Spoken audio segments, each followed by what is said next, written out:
Shalom sahabat pesan kebenaran, semoga Anda semua dalam keadaan sehat sejahtera dalam kasih Tuhan Yesus Kristus. Kita semua bersyukur jika kita dipanggil untuk menjadi anak-anaknya dalam kerajaan kekal.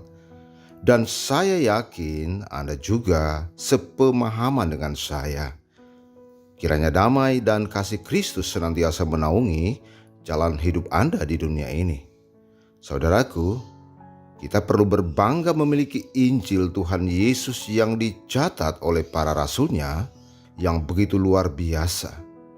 Semuanya diilhami oleh Roh Kudus yang sungguh hebat. Tidak ada yang bisa menandingi buku tersebut.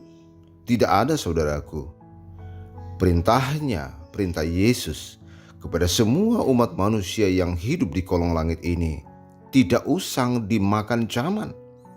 Bahkan dalam peradaban modern saat ini, Injil menjadi literatur utama dalam peradaban moral manusia. Jadi berbanggalah Anda yang telah dipanggil menjadi anak-anak kerajaannya. Saudara, kenapa saya katakan hal itu? Sebab ajaran Injil pasti kekal adanya, sama sekali tidak usang dengan berpindahnya zaman, hukum dan peradaban. Wow, sangat luar biasa. Saudara, hal yang sangat luar biasa ketika Tuhan Yesus mengakui pemerintah sebagai hamba Allah yang mengatur tata nilai suatu bangsa untuk kesejahteraan masyarakat di dalamnya. Tuhan Yesus mengakui bahwa hukum Romawi sebagai hukum positif yang harus ditaati oleh semua manusia yang hidup dalam kekuasaan hukum Romawi tersebut. Dia tidak menentang hal itu karena pemerintah adalah hambanya. Tuhan Yesus dengan tegas mengatakan hal itu ketika orang-orang Farisi bertanya soal pajak. Ya, kita bisa baca dalam Injil Matius pasal yang ke-22 ayat 15-22. Kemudian pergilah orang-orang Farisi, mereka berunding bagaimana dapat menjerat Yesus dengan suatu pertanyaan.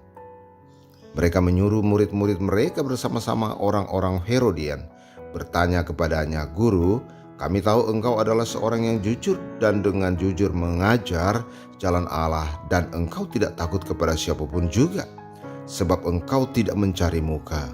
Katakanlah kepada kami pendapatmu, apakah diperbolehkan membayar pajak kepada kaisar atau tidak?"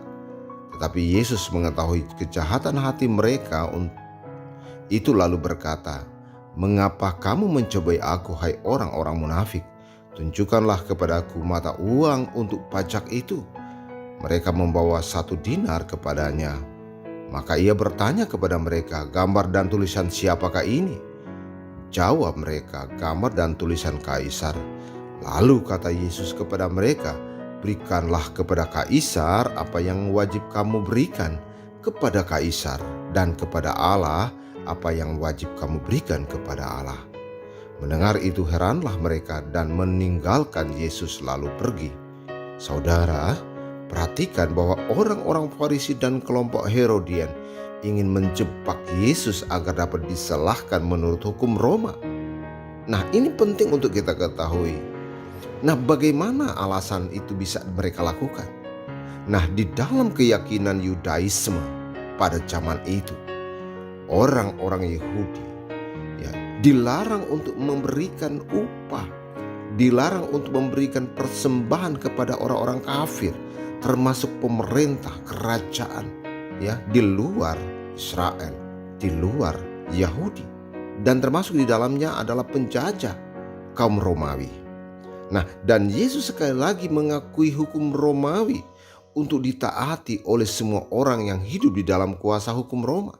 Nah, apakah Yesus melanggar hukum Musa? Ini pertanyaan yang penting untuk Anda ketahui. Jawabannya adalah sekali-kali tidak. Sebab ketika Sang Firman datang ke dalam dunia ini menjadi manusia namanya Yesus, maka sesungguhnya hukum Musa telah selesai.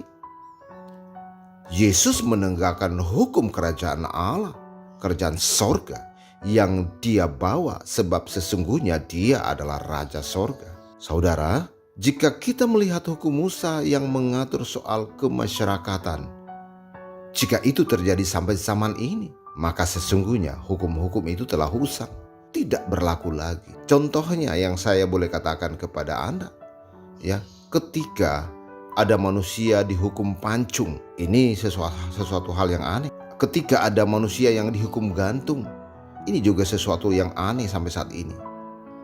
Ketika ada yang berzina, itu dilempar dengan batu menurut hukum Musa, kebiasaan hukum Musa, sampai mati. Itu juga hal yang aneh sampai saat ini. Juga ada hukum perbudakan, sesuatu hal yang aneh. Saya ulangi lagi, hukum najis juga sesuatu yang aneh. Tidak berlaku lagi sesungguhnya hal itu. Ya, ada juga yang terkait dengan hukum mata ganti mata, gigi ganti gigi. Itu juga sesungguhnya sudah tidak berlaku lagi. Dan banyak hal lagi yang tidak relevan saat ini.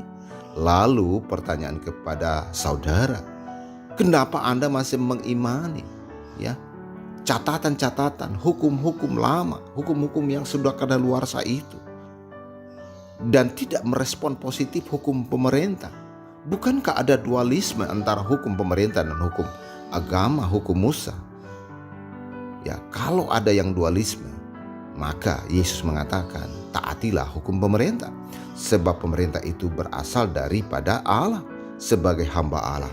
Saudara, Rasul Paulus oleh hikmat Roh Kristus juga mencatat dalam kitab Roma pasal yang kedua ayat 13 sampai dengan 14. Karena bukanlah orang yang mendengar hukum Taurat yang benar di hadapan Allah, tetapi orang yang melakukan hukum Tauratlah yang akan dibenarkan.